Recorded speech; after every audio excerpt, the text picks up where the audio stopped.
ಆಶಯವನ್ನು ಬರೆದಿರ್ತಕ್ಕಂಥವರು ವಸಂತ್ ಬಂಗೇರ್ರು. 5 ಬಾರಿ ಈ ಕ್ಷೇತ್ರವನ್ನು ಪ್ರತಿನಿಧಿಸಿರ್ತಕ್ಕಂಥ ವಸಂತ್ ಬಂಗೇರ್ರು ಮತ್ತು ನೇರ ನಿಷ್ಠುರ ರಾಜಕಾರಣದ ಮೂಲಕ ಇಡೀ ಕ್ಷೇತ್ರದ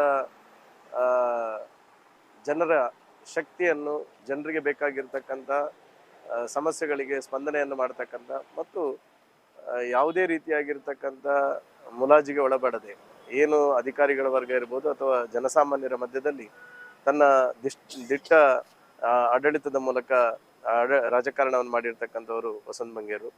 ಭಾರತೀಯ ಜನತಾ ಪಾರ್ಟಿಯ ಮೂಲಕ ಪ್ರಥಮ ಬಾರಿಗೆ ಈ ಕ್ಷೇತ್ರದ ಶಾಸಕರಾಗಿ ಯಡಿಯೂರಪ್ಪನವರ ಅವಧಿಯಲ್ಲಿ ಎರಡು ಜನ ಶಾಸಕರಿದ್ದಂಥ ಸಂದರ್ಭದಲ್ಲಿ ಬೆಳ್ತಂಗಡಿಯನ್ನು ಪ್ರತಿನಿಧಿಸಿರ್ತಕ್ಕಂಥವರು. ಜನತಾದಳ ಇರ್ಬೋದು ಮತ್ತು ಕಾಂಗ್ರೆಸ್ನಲ್ಲಿ ಸತತ 3 ಪಾರ್ಟಿಯಲ್ಲೂ ಈ ಕ್ಷೇತ್ರವನ್ನು ಪ್ರತಿನಿಧಿಸಿರ್ತಕ್ಕಂಥವರು ವಸಂತ್ ಬಂಗೇರು. ಅವರ ಆದರ್ಶದ ರಾಜಕಾರಣ ಮುಂದಿನ ಯುವ ಪೀಳಿಗೆಗೆ ನಮಗೆಲ್ಲರಿಗೂ ಮಾರ್ಗದರ್ಶನ ಮತ್ತು ಪ್ರೇರಣೆ ನೀಡತಕ್ಕಂಥ ರಾಜಕಾರಣವನ್ನು ಈ ಕ್ಷೇತ್ರದಲ್ಲಿ ಮಾಡಿದ್ದಾರೆ. ಅವರ ರಾಜಕಾರಣ ಇಡೀ ರಾಜ್ಯಕ್ಕೆ ಪ್ರೇರಣೆ ಆಗ್ತಕ್ಕಂಥ ರಾಜಕಾರಣವನ್ನು ವಸಂತ್ ಬಂಗೇರು ಮಾಡಿದ್ದಾರೆ.